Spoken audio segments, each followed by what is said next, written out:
बाबूजी।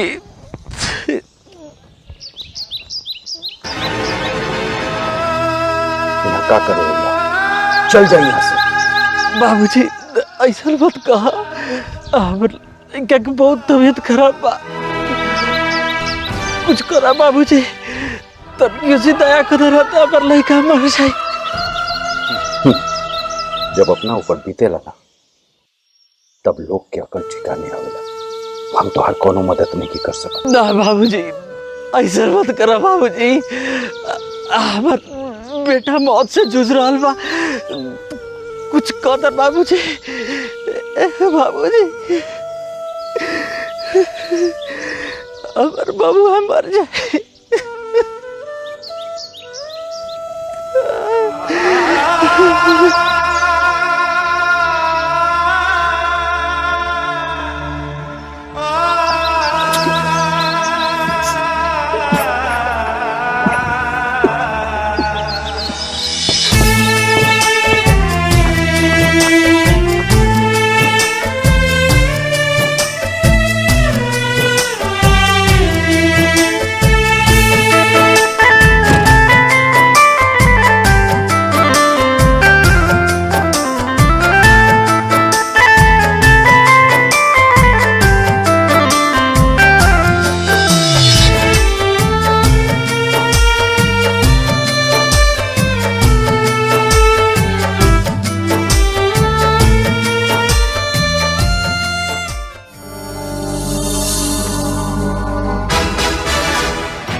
भैया का भेल बबुआ के?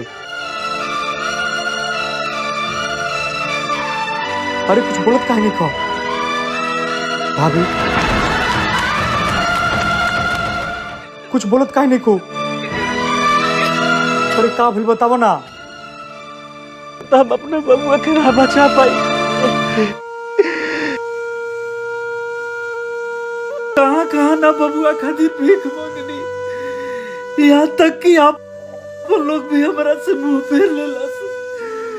बुझाता हमार बबुआ ना बाची। तो ऐसे मत बोला भैया, हम तोहरा साथे बानी। भाई हो लबू है जे विपत्तिया के बाटे,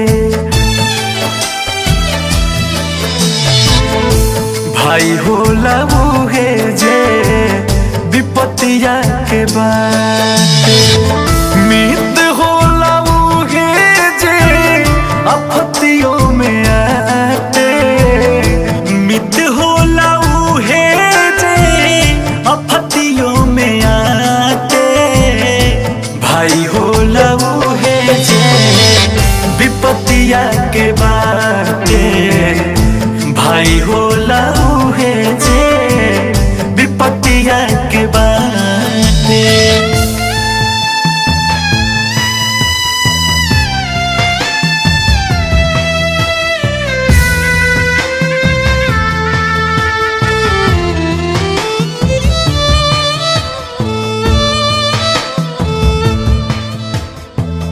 अपना अपना बेटा के दुलार सभे करला, दूसरा के बोलला पर जीव बड़ी जरेला।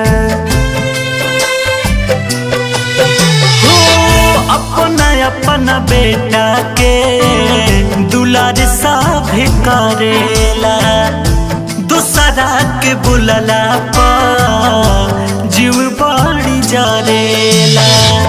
माई होली मुहे जे गलतिया पड़ाते, माई होली उहे जे गलतिया पड़ाते, भाई होला उहे जे विपत्तिया के बाटे, भाई होला उहे जे विपत्तिया के बाटे।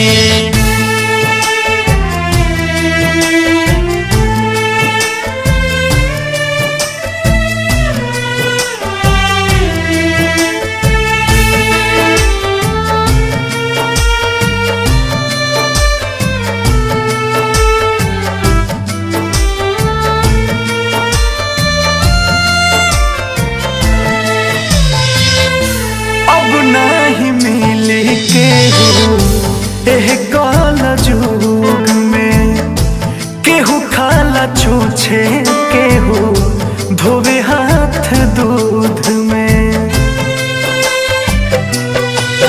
हो केहू नहीं मिली ये रजनी एह काला जुग में केहू खाता छूछे केहू धोवे हाथ दूध में अंकुश राजा केहू ऐसन न बाटे अंकुश राजा केहू ऐसन न बाटे भाई होला उहे जे विपत्तिया के बाटे भाई हो